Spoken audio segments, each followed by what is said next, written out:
ప్రభువైన యేసు క్రీస్తు నామంలో మనకందరికీ శుభములు. దేవుడు మనల్ని ప్రేమించి దేవుణ్ణి ఆరాధించగలిగిన, సేవించగలిగిన ఆరోగ్యంను, సమయాన్ని, అవకాశాలను దయచేశాడు. దేవునికి వందనాలు.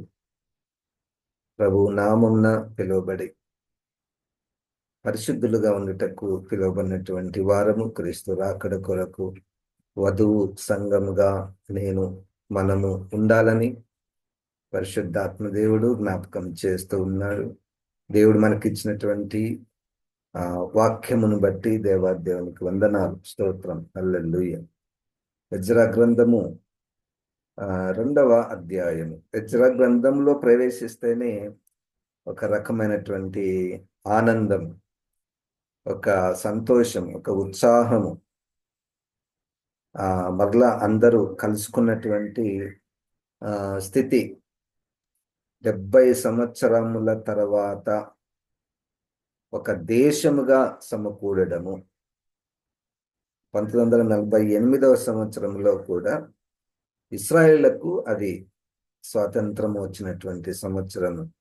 ఎక్కడెక్కడ ఉన్నటువంటి వాళ్ళందరూ కూడా తిరిగి వాళ్ళ ప్రాంతానికి రావడము, వాళ్ళు కలిసి జీవించడము, పరిపాలించుకోవడము. సో ఇప్పటి వరకు ఆ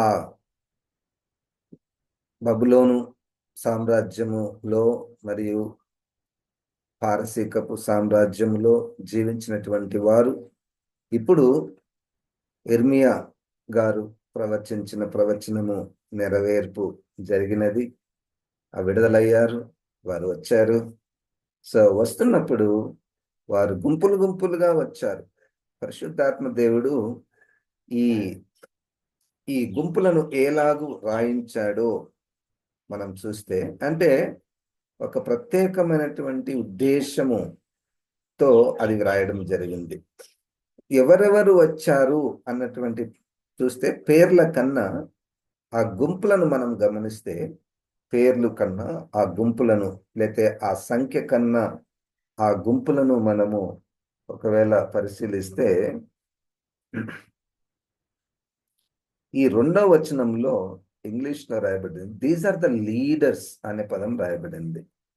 యెరూషలేమునకు యూదా దేశమునకు తమ తమ పట్టణంలోకి పోనట్లుగా సెలవు పొంది, అక్కడ కొంతమంది పేర్లను మనం చూస్తున్నాం కదండి. దేవర్ ఆల్ లీడర్స్, నాయకులు వచ్చారు. తర్వాత 3వ వచనం నుండి 20వ వచనం వరకు అక్కడ పురుషులు, ఆ గుంపంతా కూడా మెన్ ఆఫ్ ఇజ్రాయెల్, అంటే ఇజ్రాయేలీయులులో ఉన్నటువంటి పురుషులందరూ వచ్చారు. అంతంతమంది దానిలో చెప్పబడినటువంటి విధంగా. తర్వాత 21 నుంచి 28 వరకు అంటే ఇంతకుముందు వాళ్ళు ఏ ఏ ప్రాంతాలలో జీవించారో స్థలాల వారీగా, ఉదాహరణకు మనం చూస్తే 21వ వచనంలో బెత్లెహేము వంశస్థులు, గిబ్బారు వంశస్థులు 20వ వచనం నుండి, తర్వాత నెటోపా వంశస్థులు, వంశాల వారీగా వారు, అంటే బెత్లెహేము అంటే బెత్లెహేములో నివసించినటువంటి వారు, అదొక type of category of people who returned. తర్వాత 29 నుండి 35 వచనం వరకు మనం చూస్తే సిటిజన్స్ అన్నటువంటి పదం రాయబడింది. Citizens of various places. అంటే మీరు ఇంకొకటి గమనించాలి, ఈ బబులోనుకు చెరగా పోయినప్పుడు కేవలం ఇస్రాయేల్ మాత్రమే వాళ్ళు తీసుకొని పోలేదు. ఇజ్రాయెల్ దేశంలో ఇతరులు కూడా ఉన్నారు, వాళ్ళను కూడా వాళ్ళు చెరలోనికి తీసుకొని పోయారు. తిరిగి రావడంలో కూడా వాళ్ళు తిరిగి వాళ్ళ ప్రాంతాలకు వచ్చారు. అది 29 నుంచి 35 వచనం వరకు సిటిజన్స్ ఆఫ్ వేరియస్ ప్లేసెస్, వాళ్ళు యూదులు కాదు, ఇతరులు. తర్వాత 36 నుండి 39 వరకు యాజకులు అనే పదం రాయబడింది. యాజకులు. 40వ వచనంలో లేవీయులు, 41వ వచనంలో గాయకులు, 42వ వచనంలో ద్వారపాలకులు. చూడండి, ఇవన్నీ కేటగిరీస్. సింపుల్గా వాళ్ళు ఎవరెవరు వచ్చారో అన్ని పేర్లు రాయలేదు. గాయకులు, గేట్ కీపర్స్, లేవీయులు, యాజకులు, నాయకులు, తర్వాత 43 నుండి 54 వరకు దేవాలయంలో పనిచేసేవారు, టెంపుల్ సర్వెంట్స్ అంటారు వీళ్ళని. అంటే టెంపుల్ సర్వెంట్స్ అంటే వీళ్ళకు ఒక పని. ఇంతకుముందే 70 సంవత్సరాల కిందటనే ఆ సిస్టమ్ ఉండేది. దేవాలయంలో పనిచేసేటటువంటి వారు. నేను అనుకుంటున్నా ఇప్పుడు మనం చర్చెస్లో సెక్స్టన్స్ అంటారు కదా, వీళ్ళు అదొక కేటగిరీ ఆఫ్ పీపుల్. తరతరములు వాళ్ళు అట్లే ఉంటారు అనమాట. సో వాళ్ళు కూడా టెంపుల్ సర్వెంట్స్.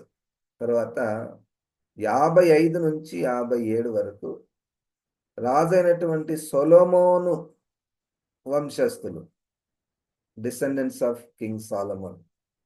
59, 60 వచనంలో నాన్ ఇజ్రాయలైట్స్ అంటే ఇస్రాయేలీలు కానటువంటి వారు వచ్చారు. తర్వాత 61, 62 వచనంలో ఇదొక కేటగిరీ. చూడండి అది ఎంత బాగుంటుంది. 61, 62లో మరియు యాజకులలో అబయ్య వంశస్థులు, అకోజు వంశస్థులు, గిలాదీయుడైన బర్జిల్లయి యొక్క కుమార్తెల్లో ఒకతెను పెళ్లి చేసుకొని వారి పేర్లను బట్టి బర్జిల్లయి అని పిలువబడిన వాని వంశస్థులు. వీరు వంశావళి లెక్కలో తమ తమ పేరులను వెదకినప్పుడు అవి కనబడకపోయినందున యాజక ధర్మములో నుండి ప్రత్యేకింపబడి అపవిత్రులుగా ఎంచబడిరి. కొంతమంది వచ్చారు, వాళ్ళు యాజకులని అనుకుంటున్నారు, కానీ ఆ పట్టికలో వాళ్ళు ఇంతకుముందు రాసుకున్నటువంటి పట్టికలో వాళ్ళ పేర్లు ఉన్నాయా లేదని చూస్తే లేవు. అంటే వాళ్ళు యాజకులుగా అనర్హులుగా పిలువబడ్డారు. అక్కడి నుంచి వచ్చినప్పటికీ వాళ్ళ ఐడెంటిటీ అన్నటువంటిది సరిగ్గా లేదు. అందుకని వాళ్ళని పక్కన పెట్టారు. 67వ వచనం 63వ వచనంలో ఈ నాయకులు ఏం చేస్తారంటే వాళ్ళు ఆ యాజకుల పేర్లు సరిగ్గా లేవు కాబట్టి వాళ్ళని పరీక్షించాలి. ఇంకా పరీక్షించబడేంత వరకు వాళ్ళు ఆ పరిశుద్ధమైనటువంటి మరి పారసీకుల అధికార ఊరిమును తుమ్మిమును ధరించుకొనగల యొక్క యాజకుడు ఏర్పడు వరకు మీరు ప్రతిష్ఠితమైన వస్తువులను భుజింపకూడదని వారికి ఆజ్ఞాపించను. వారు తినకూడదు. తర్వాత ఇవన్నీ ఇంకా 70 వచనంలో మనం చివరిగా అంటే ఎవరెవరు వచ్చిందన్నటువంటి యాజకులు, లేవీయులు, జనులందరూ కొందరు గాయకులు, ద్వారపాలకులు, నెతీనీయులను తమ పట్టణములకు వచ్చి కాపురం చేసిరి. మరియు ఇశ్రాయేల్ అందరూ తమ తమ పట్టణములందు కాపురము చేసిరి. రైట్. సో అంటే ఒక ఒక పాఠం ఏంటంటే ఈ దీంట్లో దేవుడు మాతో మాట్లాడుతున్నటువంటి ఒక పాఠము, ఆలయ నిర్మాణానికి, పట్టణ నిర్మాణానికి అందరూ అవసరము. అది పాయింట్. అందరూ, అన్ని పనులు ఉంటాయి. ఆలయము, పట్టణం. దేవుని ఆలయము, యెరూషలేము పట్టణము. అది చరిత్ర, ఇశ్రాయేలు చరిత్ర. ఇప్పుడు కూడా ప్రస్తుతం ఇశ్రాయేలీలు కూడా అదే పనిలో ఉన్నారు. వారికి వాళ్ళ గురి ఆలయం కట్టాలి. యెరూషలేములో దేవాలయం లేదు వారికి, అది కట్టాలి. ఇప్పుడు దాన్ని జియో పాలిటిక్స్ అంటారు. అంటే భూభాగం ఎవరిది, ఇదెవరిది, అదెవరిది అనేటువంటి పోట్లాటం అది యుద్ధాల వరకు దారి తీస్తుంది. ఎప్పటికైనా వాక్య నెరవేర్పు నిమిత్తము ఆలయం కట్టబడవలసి ఉన్నది. అది మన తరంలో జరుగుతుందో భవిష్యత్తులో జరుగుతుందో మనకైతే తెలియదు. కానీ ఇశ్రాయేలులకు ఒక పెద్ద గురి, ఒక పోరాటం, ఒక యుద్ధము ప్రస్తుతం. అది రెండవ విషయం.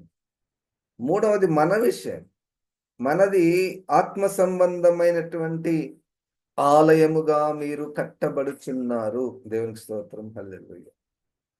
ఎఫెసీలకు రాసినటువంటి పత్రికలో కొన్ని వచనాలను మనము పరిశీలిద్దాము. ఇక్కడ ఇంకా 2వ అధ్యాయము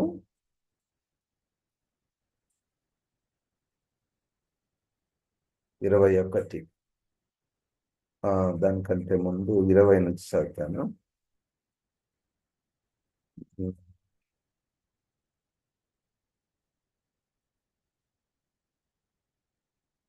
ఈ 19 నుండి.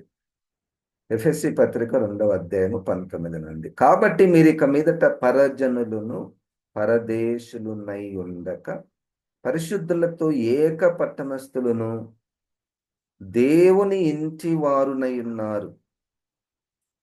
చూడండి, ఏక పట్టణస్థులు, ఏక పట్టణస్థులు మరియు దేవుని ఇల్లు. పట్టణము, ఇల్లు. యెరూషలేం పట్టణము, దేవాలయం. వీళ్ళందరూ మనము వాళ్ళమే అన్నట్టు చెప్తున్నాడు పరిశుద్ధాత్మ దేవుడు. మనుషులే, మనమే పట్టణము, మనమే దేవాలయము. మనమందరం కలిస్తే ఒక పట్టణము. మనం ఒక్కొక్కరం ఒక్కొక్క దేవాలయం. దేవునికి స్తోత్రం, హల్లెలూయా. తర్వాత 20 వచనంలో, క్రీస్తు యేసే ముఖ్యమైన మూలరాయి ఉండగా అపోస్తులను ప్రవక్తలను వేసిన పునాది మీద మీరు కట్టబడి ఉన్నారు. దేవునికి స్తోత్రం. మనము ఎజ్రా గ్రంథము 2వ అధ్యాయములో పునాదులు వేసినటువంటి జెరుబ్బాబెలు, హగ్గై, యోషువ, షష్బజ్జరు, వీళ్ళందరూ, మొర్దెకై, అలాంటి నాయకులు అప్పుడున్నారు. ఇప్పుడున్నటువంటి సంఘానికి ఎవరు పునాదులు వేశారు? అపోస్తులు, ప్రవక్తలు. దేవునికి స్తోత్రం, హల్లెలూయా. పరిశుద్ధాత్మను పొందినటువంటి వారు, పరిశుద్ధాత్మతో నడిపింపబడినటువంటి వారు, వారు పునాదులు వేశారు సంఘానికి. దాని మీద మనం కట్టబడుచున్నాము. మీరు ఎజ్రా గ్రంథం 3వ అధ్యాయంలో మనం చూస్తే అక్కడ మొట్టమొదటగా వాళ్ళు చేసినటువంటిది ఏంటంటే బలిపీఠమును కట్టి బలులను అర్పించడం ప్రారంభించారు. దాని తర్వాతనే దేవాలయము కట్టారు.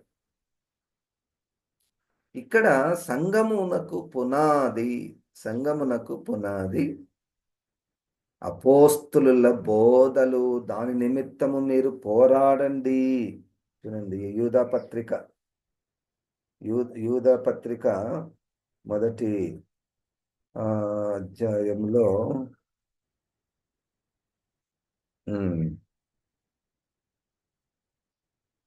3వ వచనంలో, ప్రియులారా, మనకందరికి కలిగడు రక్షణను గూర్చి మీకు రాయవలనని విశేషాసక్తి గలవాడునై ప్రయత్నపడుచున్నగా పరిశుద్ధులకు ఒక్కసారి అప్పగింపబడిన బోధ నిమిత్తము మీరు పోరాడవలనని మిమ్మును వేడుకొనుచు మీకు వ్రాయవలసి వచ్చెను. ప్రస్తుతము సంఘము యొక్క పునాదులు మరొకసారి మనము పరీక్ష చేసుకోవాలి. ఈ సంఘ పునాదులు దేని మీద ఉన్నాయి? సంఘ పునాదులు దేని మీద ఉన్నాయి? అపోస్తుల బోధ మీద ఉన్నాయా? అసలు అపోస్తుల బోధ మనకు తెలియాలి. లేకపోతే అది ఎటు పోతుందో, ఎటు పోతుందో, దేని మీద కట్టబడుతుంది ఈ పునాదులు? సంఘ పునాదులు అపోస్తుల బోధ మీద కట్టబడాలి. అపోస్తుల బోధ, ఇప్పుడు నాయకులు మొర్దెకై అనుకోండి, లేకపోతే జకర్యా అనుకోండి, లేకపోతే నెహెమ్యా గారు అనుకోండి, వీళ్ళకు పునాదులు ఏంటో తెలుసు.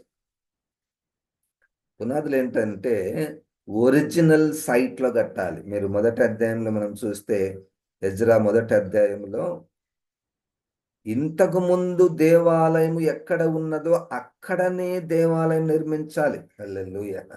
ఇప్పుడు ఇప్పుడున్న ఇశ్రాయేలీలు గుడి కావాలి కదా, వాళ్ళ దేశంలో కట్టుకోవచ్చు కదా, ఎక్కడన్నా ఖాళీ ప్లేస్లో. కాదు కాదు కాదు, ఇంతకు ముందు మా దేవుడు సొలొమోను మహారాజు ద్వారా ఎక్కడ ఏ స్థలంలో దేవాలయం కట్టాడో అక్కడే కావాలి మాకు, అక్కడే కావాలి. సరే, దేవుడు ఇశ్రాయేలుల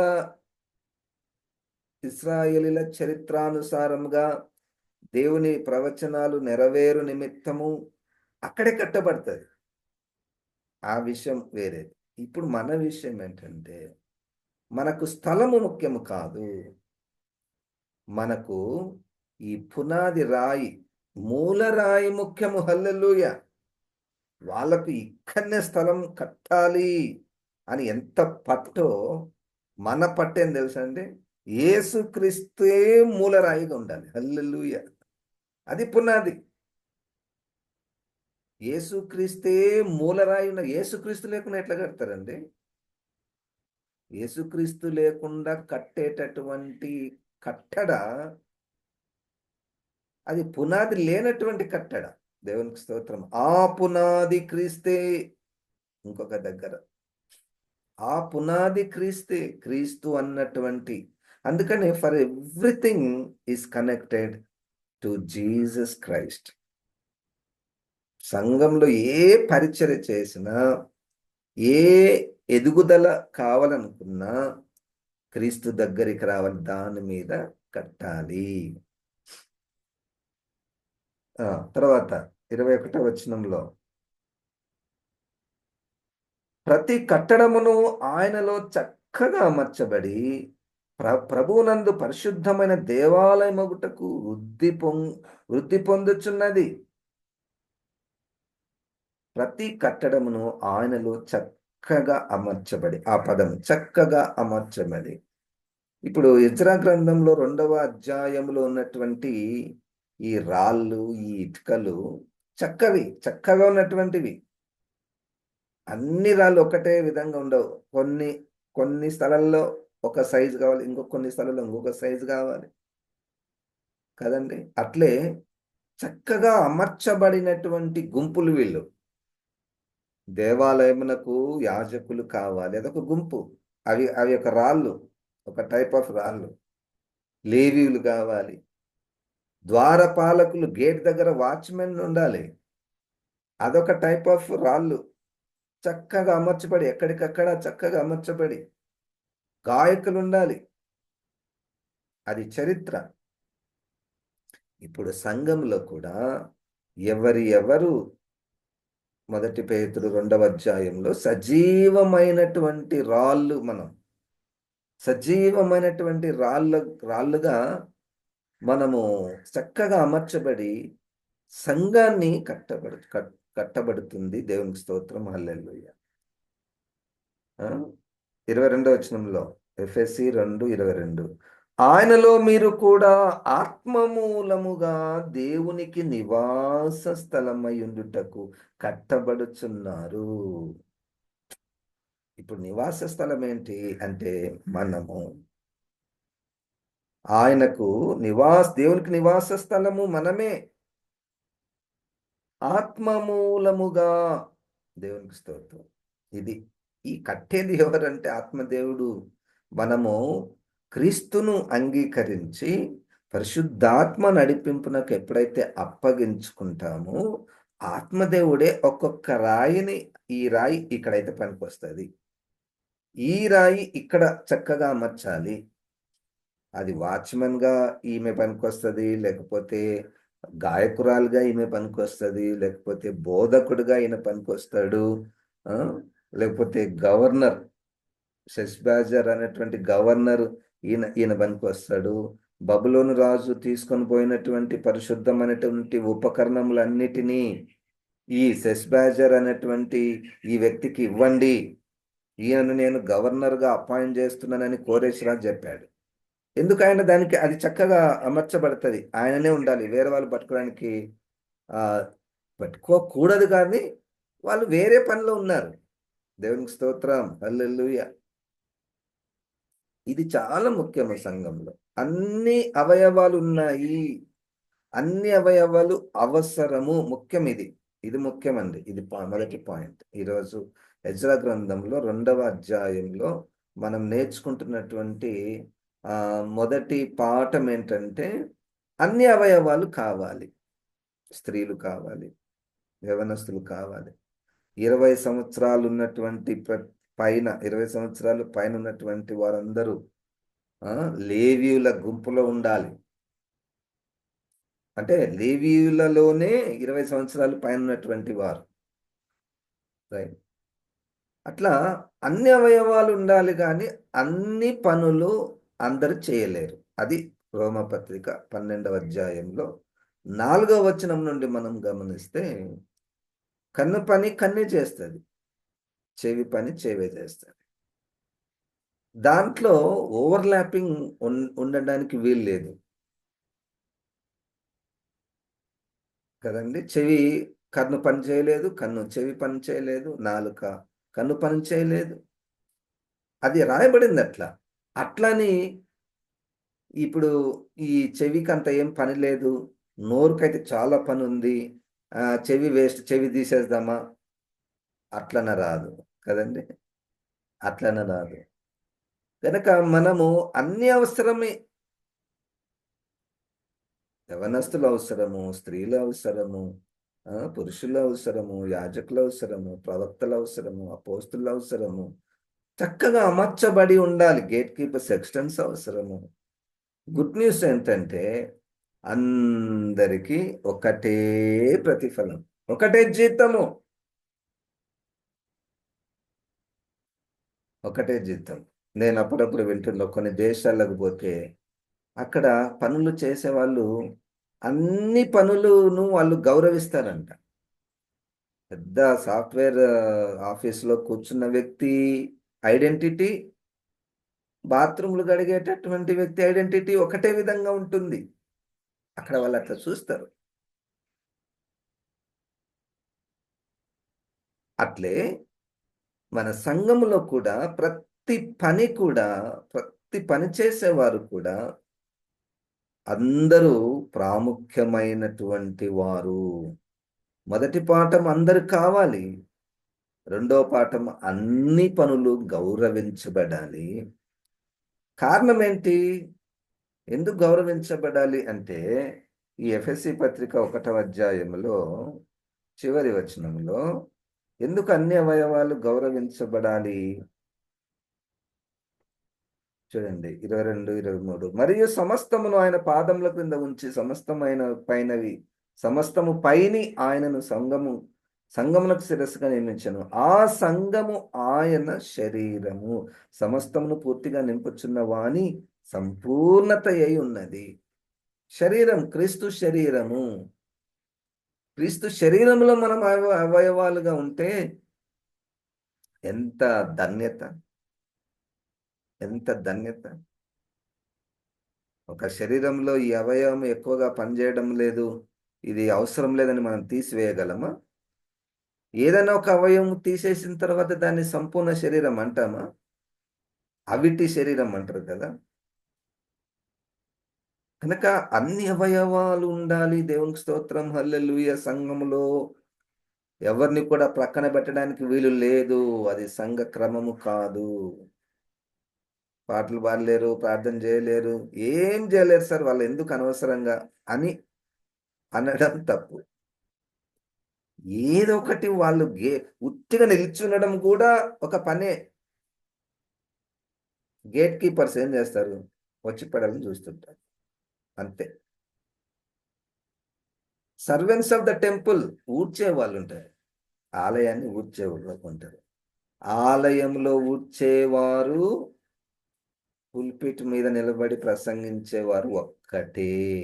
ఒకటే శరీరం.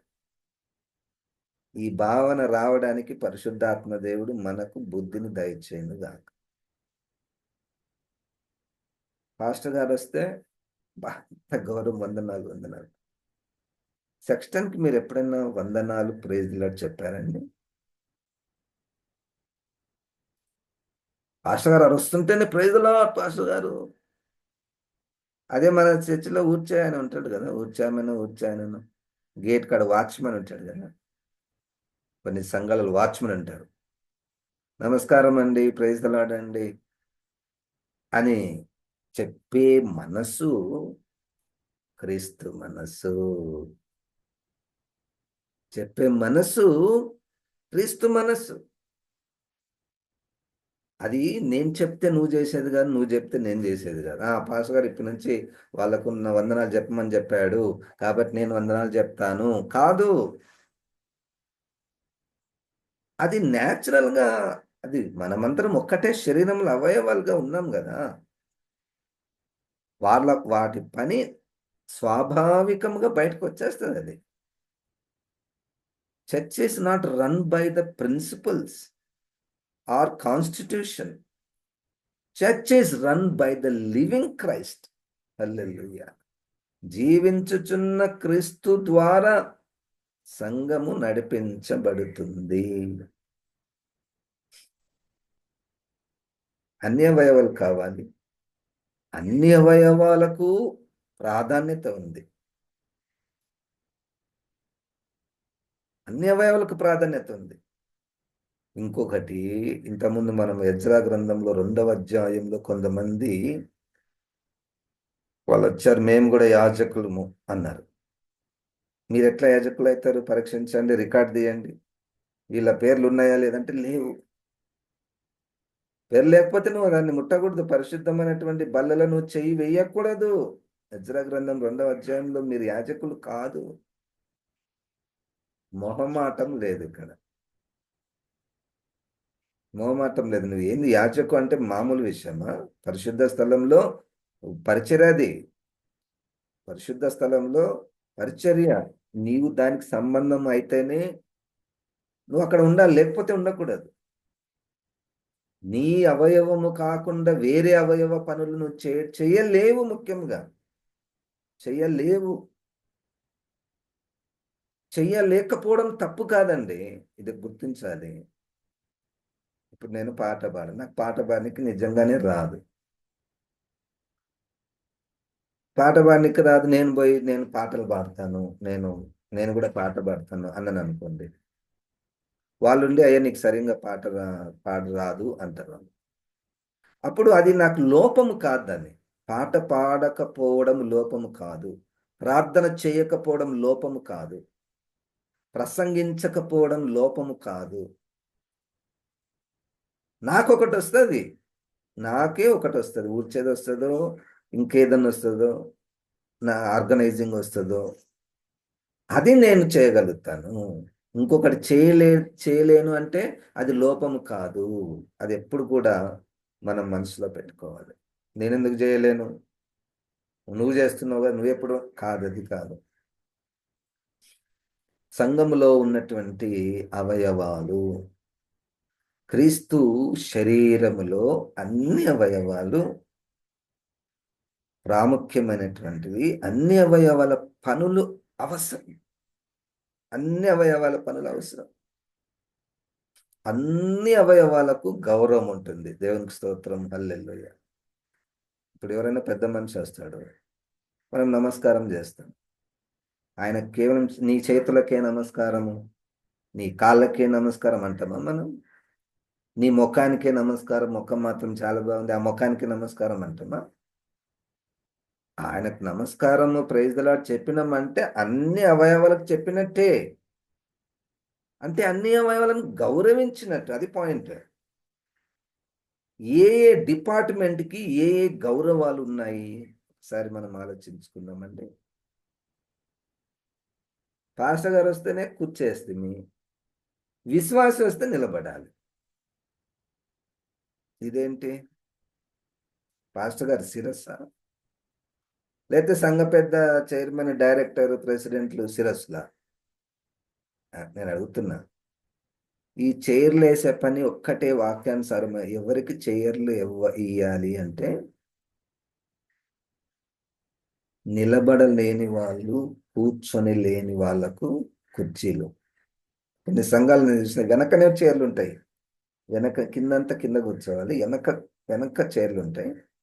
అవి ఆ చైర్లు ఎవరికంటే ముసలోళ్ళకు, వృద్ధులకు, నిలబడలేని వాళ్ళు లేదా కూర్చోలేని వాళ్ళు, అవిటి వారికి ఆ చైర్స్.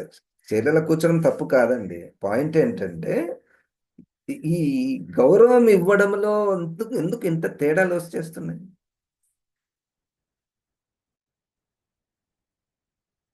భోజనం భోజనం వడ్డించేటప్పుడు కూడా ఎంత విచిత్రం అంటే ఎస్ఐ పాస్టర్ గారు వస్తే ఎక్కువేయండి అదేయండి ఇదేండి అది కూడా వేసుకోండి ఇదేండి వేసుకొని వేసుకొని తినండి తినండి నాకు చెప్తారు. ఒక విశ్వాసం వస్తే no, that's not the spirit of Christ. అది స్పిరిట్ ఆఫ్ క్రైస్ట్ కాదు. అందరికి ఒకటే పంచండి. అందరిని ఒకటే విధంగా చూచే కన్నులు క్రీస్తునకే ఉంటాయి. అందరిని ఒకటే విధంగా చూచే కన్నులు. మెల్లమెల్లగా పరిశుద్ధాత్మ దేవుడు మన మనోనేత్రాలు వెలిగిస్తుండగా మనం మారు మనసు పొందాలి. మారు మనసు పొందాలి. క్రీస్తు శరీరానికి అవమానం జరుగుతుంది. క్రీస్తు శరీరంలో కొన్ని తెగ్గొట్టేసాము. ఈ క్రీస్తుకు ఒకటే చెయ్యి ఉంటుంది, ఒకటే కాలు ఉంటుంది.